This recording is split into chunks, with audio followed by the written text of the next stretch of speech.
Welcome back to the channel. Today we learn how to use MTU DiaSys, the official dialogue system for MTU engines. From ships to generator sets, this is the tool that talks to them all.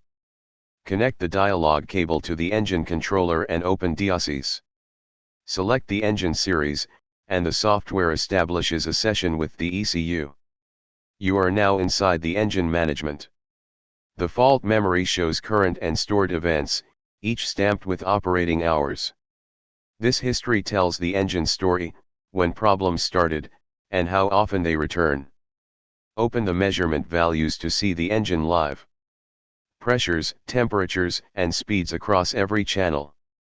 Comparing cylinders side by side reveals imbalances before they become failures. DiaSys includes guided tests for injectors, governors, and safety systems. Run them after any service to verify the work. On engines this size, verification is not optional. Use the recording function to log data during operation.